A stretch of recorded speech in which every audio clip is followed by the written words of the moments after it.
Hi, everybody. Today what we're going to do is we're going to tackle our transformations, but from a slightly different perspective. So you can see the title up at the top of the screen. We're going to be dealing with sketching a transformed function, but I want you to focus in on the word sketching. That what we're going to move away from is having a grid with a set of points that we plot when we transform. And rather, we're going to key in, or examine, I should say, our key points for a function and then use the nature of the curve to be able to go through and produce a sketch. So even if you just scan across the page that you have in front of you, you'll notice we have no grids. Everything is a set of axes that we're going to sketch on. So since this is a completely new practice for us, I want to walk us through at least the first one, and then maybe we have the opportunity to be able to pause and try to work ahead on the remaining graphs. So we take a look at the instruction in A, and we are asked to sketch the transformed function from their base graph. What we are not doing is a table of values. So I need to be clear that there is no part of what we are doing today that is us constructing an x and a y and selecting an x value to go and sub into our function. No part of that. Anybody can do that. A grade 9 learns how to deal with a table of values. That is not what we're talking about. We're actually talking about a skill here of using our knowledge from our base graph to go through and produce a sketch. So our focus becomes, can we take our key points on our base function and can we perform transformations to them? So I'm going to make a little list of points, and by no means do you ever have to include this. And in fact, the more practice you get at it, I actually hope that you don't. But since this is the first one, we're going to work our way through. We focus in on our base graph and we see that it's a square root function. And so we can recognize that we've got some key points. We know one of our key points is at 0, 0, another one is at 1, 1, and the other one at 4, 2. What we're going to do is we're going to take those key points and perform our transformations to them. So what I can start to do is just to progress through each transformation. And what I'm going to try to do is detail to you each individual transformation and the effect on the coordinates. So let's zero in on our first graph, and I'm going to try to circle as much as I can. In our new transformed graph, we have the minus out in front. I'm going to put that in red. We have the 3 out in front. I'm going to put that in blue. We then have our minus 1 on the inside. I'm going to put that in purple. And if we can work our way through, I'm going to deal with our plus 2 on the end in orange. So if we were to take our point at 0, 0 and perform those transformations to them, then we can get the actual transform graph, at least the location of these 3 key points. So I'm going to walk through the first one and just kind of take each individual transformation and produce the new coordinates for that point. So let's jump in on the first one, and I'm going to try to match up with my colors. So if I take 0, 0 and I reflect that across the x-axis, well, it's still going to stay at 0, 0. If I take 0, 0 and now I vertically stretch it by a factor of 3, I'm still at 0, 0. If I then take that point and I shift it to the right 1, I'm now going to be at 1, 0. And if I shift it up 2 units, I'm at 1, 2. That tells me then that one of my key points on my new function is at 1, 2. Okay, I could do the same thing with point 1, 1. So I take 1, 1 and I reflect it across the x-axis. That means that my x-coordinate won't change, but my y-coordinate will become -1. I want you to picture reflecting that across the axis. Now I take that point, the red point, and I vertically stretch it by a factor of 3. That means that my x coordinate won't change, but my y value gets stretched down to -3. Now I can shift that point to the right 1 unit and shift it up 2. There's the finishing point on my function. Okay, so we can start to see how we can go through and we can deal with all of those transformations. So what I want you to do is I want you to pause the video and I want you to try to work your way transforming the point 4, 2. Okay, pause it now. Okay, we're back. So I can take my point 4, 2, reflect it across the x-axis. So my y-coordinate's now negative. I can now take that and vertically stretch it by a factor of 3. So that y-coordinate is going to go from -2 all the way down to -6. 3 times the distance from the x-axis. Now shifting it is pretty straightforward. Shift it to the right 1. Shift it up 2. There's our finishing position. Hopefully we match up. So what I now have are my 3 points in orange, and I can go ahead and I can estimate where those would be on my graph. Now, since there's no scales on my sets of axes, like I get to pick the scales that I like. So you better bet that I'm going to be able to pick scales that allow me to put all of my key points on that set of axes. So I take a look. I got to be able to get down to like an x value of 5 and a y value of -4. So maybe I take that point first and I think about 5, -4 being somewhere here. If I'm thinking about a square grid, a square set of axes where both of my scales are equal, then that means that over to the right and down, I have to be a little more right than down. So I'm going to label that point 5, -4. And as soon as I put a point on, I've kind of set my scales. So now I should be able to be somewhat proportional. 2, -1, go across 2, go down 1. I can put on my coordinates. And now plot on a point of 1, 2, over 1, up a little bit more. There are my sets of points. Now, if I think about those new points and where they came from, so I'm going to look back to that green equation, my base function. This point 1, 2 was my starting point at 0, 0. I then go to the point 2, -1, and I then go to the point 5, -4. And so if I was to connect those points, I could connect them with my smooth curve, and I know that my graph would continue on in that direction. Now, you'll notice a couple things about my process. The first thing, and something that I might strongly suggest, is I was pretty lucky with where I labeled my points. That had I gone through, and I'm just going to make a little adjustment here, that maybe before I knew how I was going to connect them, I might have labeled this last point right here. Like, that's pretty logical to do. And now you'll notice that if I was to construct that graph, I'm drawing my graph right through my label. So just keep in mind that at times we may choose to go through, and before we label the coordinates, we may look at those points and say, okay, so when I connect them, I need my smooth curve and I'm leveling off. And now I can clearly label my points. So my curve is not going through any of those coordinates, and we are good. Okay, there's our process for being able to go through and sketch a function through transformations. What you see in the top right corner is me just doing some rough work and working my way through, and to some extent we can call this mapping. I'm mapping my way through where the location of those key points get transformed to.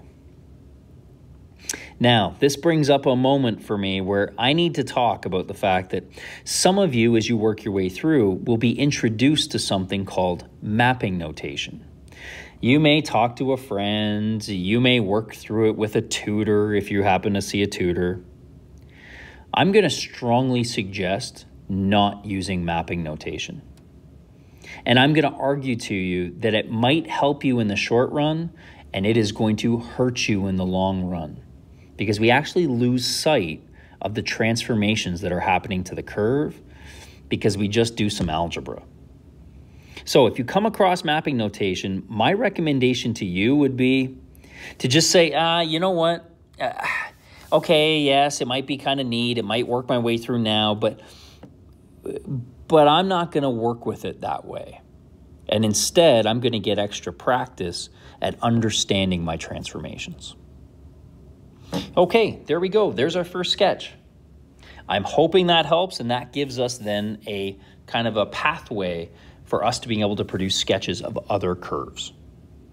Okay, let's jump in and take a look at B. Okay, we take a look at B, and now you see that we're dealing with our good old parabola. We haven't talked specifically about our parabola, but this brings apart one of the key features for us to be able to go through and deal with a sketch.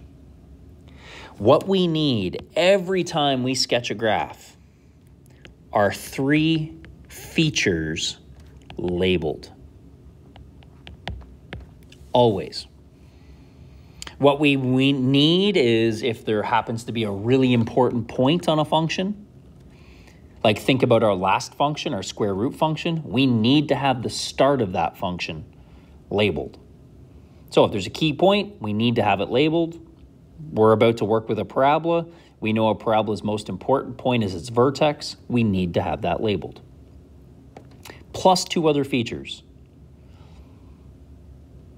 That's going to help us to kind of be able to see the slope or determine the shape of our graph.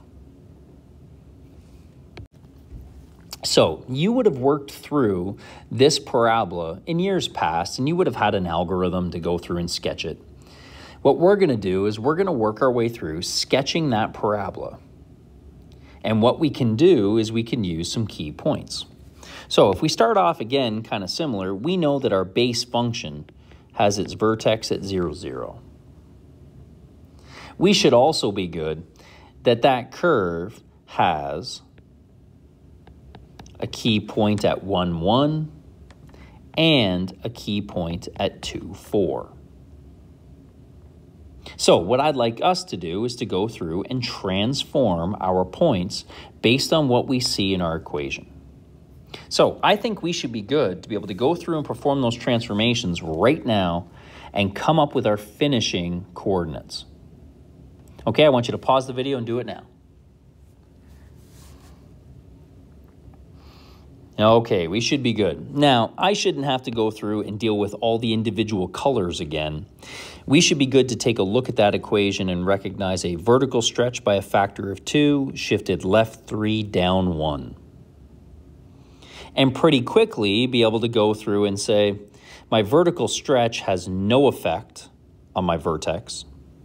And if I now shift it left 3, down 1, then there's my finishing position. Let's jump to the next key point, 1, 1. Okay, I'm going to take 1, 1 and I vertically stretch it. Maybe we want to jot that point down. I've stretched it up to 1, 2. Now I can perform my shift. Shift it to the left 3 units, down 1. Let's work through and confirm our last point. 2, 4 is going to get vertically stretched to 2, 8. Now we shift it to the left 3, so negative 1, and we shift it down 1, 7. We should have those 3 key points found. Okay, well now what we're going to do is we're going to plot those points and then use the nature of the curve to go through and produce our sketch. So I see that I have to get up to negative 1, 7 as one of my key points. So I got to make sure that I get at least that high. So maybe I go through and I say -1, 7 is going to put me over a little bit and up a lot. Well, relatively speaking now, -2 is going to be up left a little bit more and hardly off the axis. And then -3, -1 would fall somewhere in there. I think that that's probably a decent estimation. Okay, use what you know about the parabola. Well, you know that this was your vertex. Transforming by stretching, reflecting, shifting isn't going to change that that is still your vertex. So we should be able to pretty confidently connect these points and know that our curve will extend. Okay, I can label everything because I know where my curve is going to lie now.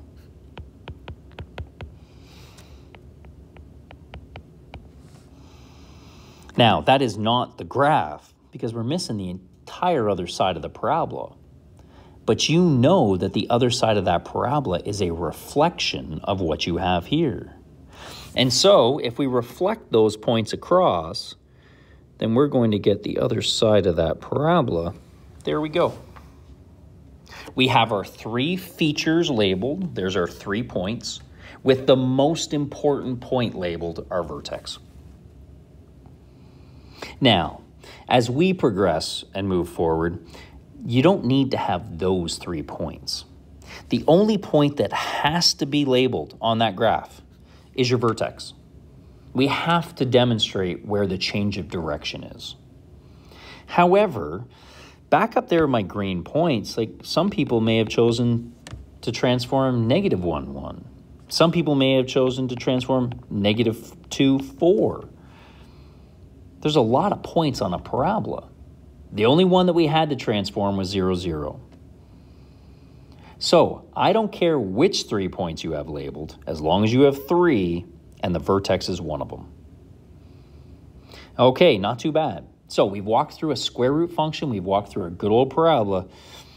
Now we're going to jump into something considerably uglier. Okay, let's take a look at C. Okay, so you can take a look at the equations given at the top, and we recognize that we're dealing with a transformation to our good old hyperbola. So I'm going to put the crudest sketch of this down just as a little bit of a reminder. Remember that we have a branch in the first quadrant, we have our branch in the third quadrant, we have a vertical asymptote at x equals 0 and our horizontal asymptote at y equals 0. We need to now perform all of those transformations to that green curve. So what we're going to do is we're going to key in on our 3 features. One of those things is one of our key points, 1, 1. If you would like to put on 4 features on this graph, you can. And it's because of the aspect that we have 2 different branches. It's not a continuous curve. That we may choose to deal with our other key point at -1, -1. And then we're also going to deal with our asymptotes. So you might have wondered earlier on when we talked about having 3 features labeled, why I wasn't saying 3 points. And you can now see that with our rational function, that those asymptotes are features of the graph. They're not points of the graph, but all my transformations have to affect my asymptotes the exact same way. So we're going to work our way through performing those transformations to that green curve. Okay, I'm going to get rid of my green curve. Okay, so for us to be able to go through that, then we can be looking at that the same way of saying, okay, I have my key point at 1, 1. Maybe I'm going to deal with my vertical asymptote and my horizontal asymptote. Those 3 I need to label. We could choose, if we wish, to label that 4th point just as a little confirmation. Okay, what I'm going to do first is I'm going to talk a little bit about the transformations to that graph, because I do think that we may have a little extra difficulty interpreting the transformations, just given the type of function that we're dealing with. So the first thing I'd like to highlight is I think we should all be good on the -1. That when we look at what type of function it is, it's a fraction. So I notice that that -1 is on the inside of the fraction. Okay, there's my shift to the right 1. It's horizontal. We should also be able to notice what I highlight in blue, that +3 is on the outside of the fraction. So that outside is going to mean there's my vertical shift. Okay, now we got to deal with that -2 on the top. And what's important for us to note is there are multiple ways to interpret that -2. I'm going to just write one form down that we could view. Sorry, I just shifted that. We could view that as this fraction. And I just want us to notice that if we were to re-multiply back that red, we're going to get back to our original graph. So I can view that -2 on top as me taking a -2 and multiplying it by my fraction, and therefore that -2 is on the outside of the function. And therefore, I'm able to interpret the negative as a reflection in my x-axis, and I'm able to interpret the 2 as a vertical stretch by a factor of 2. I think if I were you, that's how I would interpret the graph. Now, we're going to come back in the very end just to talk about some different ways that we could have interpreted it. But I think that that is your most straightforward means to be able to go through and produce your graph. So now that we've written it that way, I don't think we need to write out the transformations. We should be able to see them. Reflect it in the x-axis, vertically stretch by a factor of 2, shift it to the right 1, up 3. Okay, here we go. So I'm going to go through and I'm going to deal with my transformations, not as a highlighter, to that initial point. So let's focus in on 1, 1. We're going to reflect that across the x-axis, so that becomes 1, -1. We're going to vertically stretch it by a factor of 2. That becomes 1, -2. Now we can go ahead and we can shift it to the right 1, up 3. And there's our finishing position at 2, 1. Okay, one of the weirder things that it's going to kind of feel to us is going to be us going through and transforming an asymptote. I'm going to put that first asymptote back on our graph just to remind us that what we have is that vertical line at x equals 0. That is a feature of the graph. We have to transform it the same way. I'd just like us to notice that if we do the first transformation, the reflection in the x-axis, if I reflect that vertical line in the x-axis, then my top just gets reflected down below, and my bottom just gets reflected up top. And so reflecting that in the x-axis, we don't see any change. So that reflection, no effect. Well, if we take a vertical line and we vertically stretch it by a factor of 2, then we're taking a line that goes off in both directions vertically forever and trying to stretch it more. It's still forever. This -2 has no bearing on that vertical line. Well, now we can shift it to the right 1. That will absolutely have an effect on our asymptote. But I also want you to notice if we take a vertical line and we shift it up, that's not going to have an effect either. So if we can maybe take a look at what happened there, we might be able to jump to something a little quicker. I'm just going to get rid of my asymptote line, and let's look back at our original. Notice if I have a vertical line, everything vertical had no effect to it. The reflection in the X, the vertical stretch, the vertical shift, all had no effect. The only thing that affects a vertical line is something horizontal. So that might help us to kind of speed up a little bit. Okay, let's take a look at our horizontal. So I'm going to get rid of, and that green maybe didn't come through so well, so I'm just going to put it down in red. So we have our horizontal asymptote at y equals 0. I'm hoping we can take a look at that, and we can also acknowledge that since I'm on the x-axis, if I go to reflect that across the x-axis, it's not going to change it.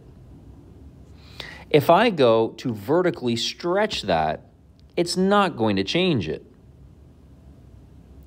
But now I also notice that if I go to shift that to the right one, I'm not going to see a change either. That all of those had no effect on that asymptote. In fact, the only thing that's going to affect that asymptote is that vertical shift. We have to shift that asymptote up 3. So I want you to notice that it's not that we didn't do some of those transformations. In fact, we did all of those transformations. We just don't see an effect. That's very similar to us transforming the point 0, 0 and noticing that only certain transformations affected it. Okay, what I would like you to do is just pause the video, and I want you to transform the point -1, -1, just to get a little confirmation that we're on the right track. Okay, pause it now. Okay, we're back. So, very quickly, if we go through and we reflect that across the x-axis, then we're going to get up to a +1 for my y value. I now need to vertically stretch it by a factor of 2. Makes my y value 2. I now need to go and shift it to the right 1 and up 3. That gets me to 0, 5, and now I have everything that I need. Okay, my recommendation to you is anytime that you're going to go through and sketch a hyperbola, I would put on my asymptotes first. Okay, if we recall, our asymptotes are going to act like a wall. So it's going to help me to figure out where my function exists. So I'm going to go through and I'm going to put on my vertical asymptote at x equals 1. There's my dotted line. Label it to tell everybody where it exists. And I'm going to go through and now put on my horizontal asymptote at where I might estimate 3 units on my y-axis would exist.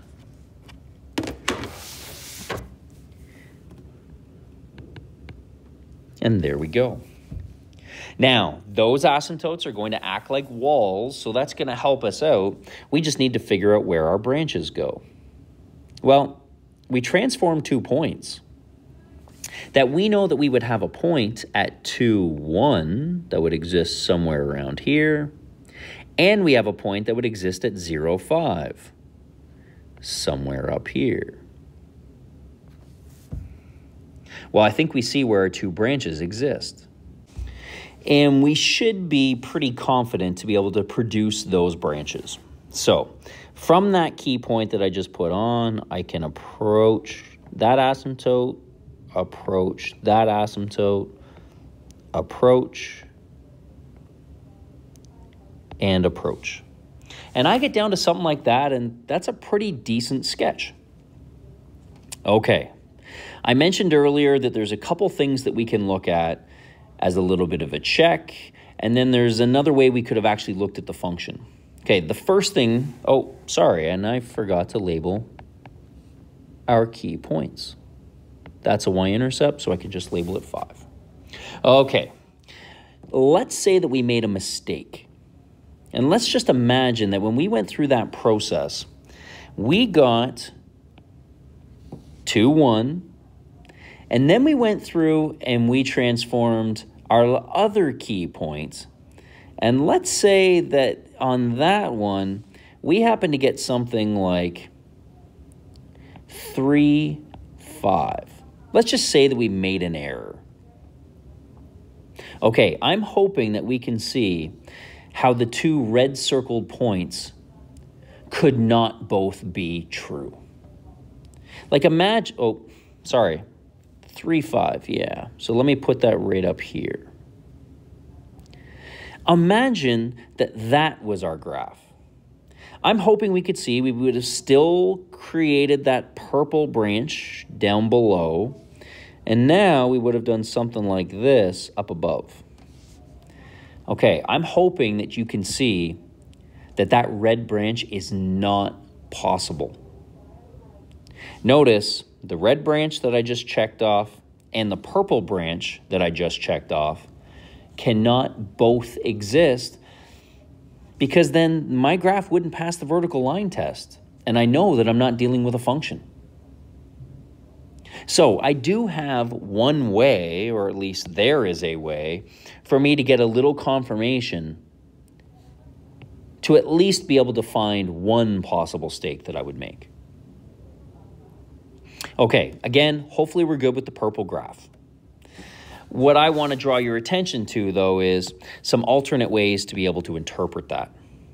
I'm not saying that I think that these are better ways, so please don't think that I'm saying that.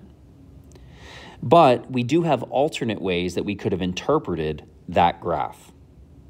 Okay, what I'm going to do is I'm going to put on my original hyperbola again. And I know this is going to get a little ugly on my graph, but I would have had this and this. Now, I'm not going to put on my asymptotes. We know where those would exist. What I want to focus in on are the branches, the curve. I want us to notice that by reflecting that across the x-axis, my branches change from the green branches to the red branches.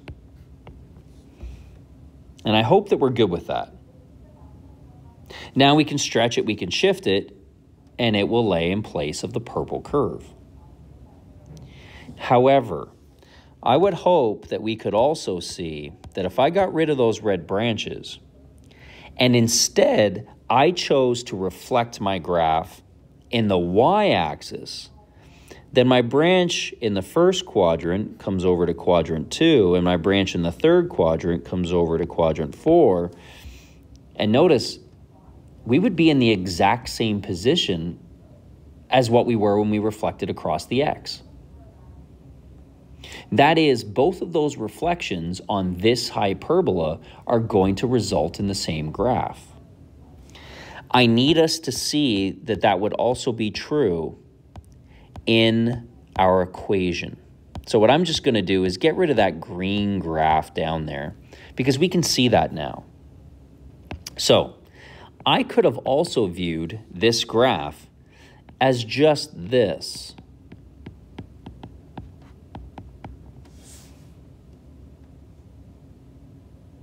And that is, when we view it that way, we can see that I have a reflection, but it's not really attached to my x yet.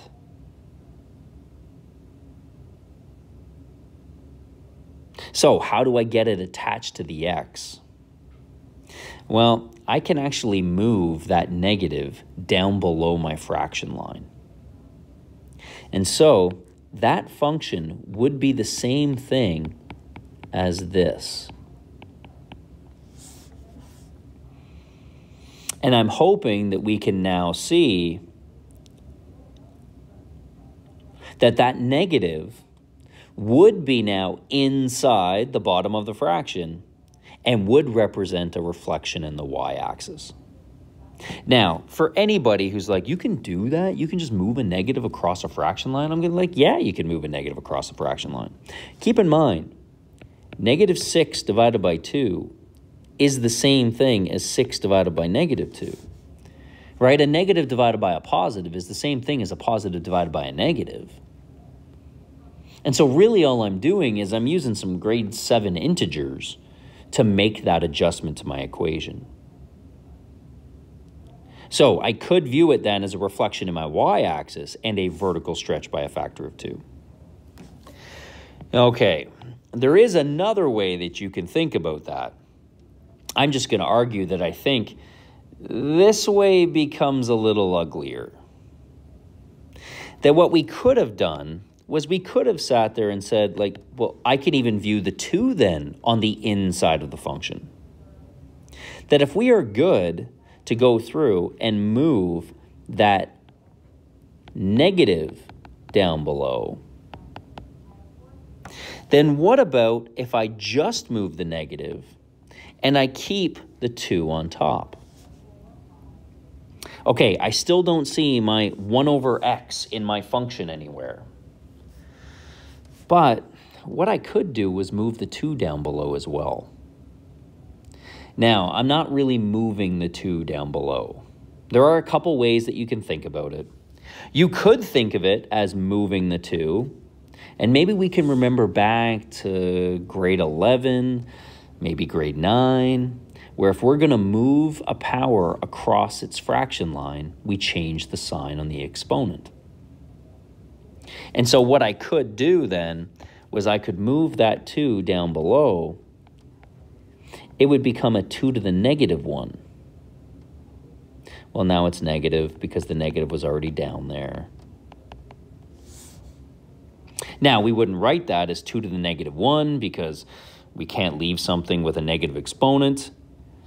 So we would actually change that 2 to the negative 1, and we would write that as my 1/2. Now, I'm hoping that you can also see that to divide by a 1/2, to divide a fraction is the same thing as flipping and multiplying. That would be the same thing as multiplying by 2, and you come back on your original. Okay, as I said, I am not saying that this is the better way to tackle it, but you could. And so we could have come to that same purple graph if we had chosen to reflect it in the y-axis, then do a horizontal stretch by a factor of 2, shift it to the right 1, and up 3. Okay, that one was a doozy.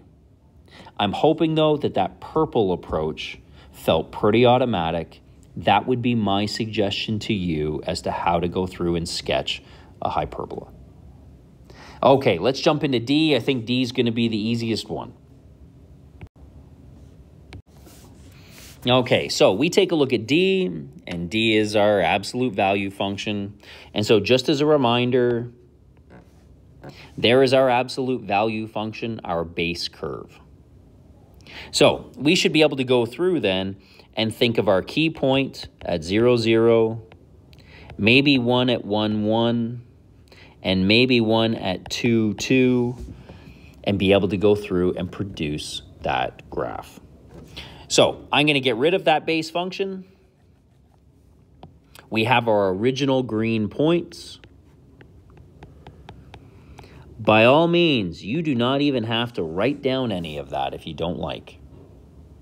Okay, we should be good to go through and actually sketch that curve. So what I want everybody to do is just to pause the video, and I want you to go through and transform just 0, 0. And then we'll use that one as a little bit of a check to make sure we match up. Okay, pause it now. Okay, we're back. The reason why I only asked you to deal with 0, 0 is because I'm going to bet and say we have a bunch of people who maybe made a mistake. That we need to manipulate that equation first, which means I need to factor out my 2 from everything inside my function. I know we didn't forget that. Now, we may have had some people who viewed it and said, like, yeah, well, I thought I could factor out my 2, but a 2 isn't a factor of 5. Like, I agree with you, but you can factor anything out if you allow for fractions. Like, keep in mind, if I gave you 5x minus 12, and I asked you to common factor out a 5, well, then you can factor out a 5 from x, and you can factor out a 5 from 12. Remember, factoring is dividing without doing the dividing. And you do get a little confirmation that when I re-expand, my 5s will divide out and I get back to my 12. So keep in mind, we can common factor anything out if we like, if we allow for fractions. So now that we have that, what I'd like everybody to do is to pause the video, and I want you to transform all 3 of those points, and I want you to produce your sketch. Okay, pause it now. Okay, we're back. So I'm hoping we can go through this pretty quickly. 0, 0 is not going to be affected by that reflection in the x-axis or the horizontal stretch by a factor of 1/2. The only thing that's going to affect that is going to be my shift right 5/2, down 3. Okay, now I work into 1, 1, and 1, 1 is going to be affected by all of that. So reflect across the x-axis, horizontally stretch it by a factor of 1/2. Now shift it to the right 5/2. Well, if I take 1/2 and I add to that 5/2, then I get 6/2, which reduces to 3. Shift it down 3, gets me to my finishing position at 3, -4. Okay, transform that last point. Well, now I take my 2, 2, reflect it across the x-axis, horizontal stretch by a factor of 1/2. And now we go through and we have to now shift it to the right 5/2. Well, 1 would be 2/2, so to the right 5/2 gets me to 7/2. Shift it down 3, gets me to -5. There we go. Now, for anybody that went through and said, yeah, but like 5/2 is like 2.5, so I can just shift, and you have your coordinates in decimals, I have no problem with that. The reason why I have no problem with that is because that's still an exact coordinate. I just want you to be very careful that what if your horizontal shift was to the right 5/7? Now we're going to have a tough time doing that in decimals and being exact, that is, without rounding. So let's make sure that we're comfortable to work with fractions. That would be the expectation on an evaluation. Okay, we have those points. We should be good. We can now estimate to the right 2.5 and down 3. So I'm going to go to the right a bit and down just a little bit more. I can now estimate 3, -4. So 3, -4 means I'm to the right a little bit more and down just a little bit more. Okay, I can start to see where my function's going to lie. I'm going to go and I'm going to label those on so that I can see exactly where I'm at, which will then help me to go and put 3.5, -5 in its spot. Okay, we know what that function looks like. Those 3 points are all going to be on one side of that absolute value function. I know that 5/2 is my vertex or a cusp. That's my change of direction. And so I can try to put on a symmetrical other side to that function. And there we go. Okay, we had a big day today. This was us working through transformations with coordinates as opposed to just moving points on a grid. We got to make sure that we've got 3 features labeled at least on all of our graphs. We know that with our hyperbola, we can have a 4th. Okay, your job. Jump into that worksheet, get a little extra practice dealing with some sketching. Okay, good luck.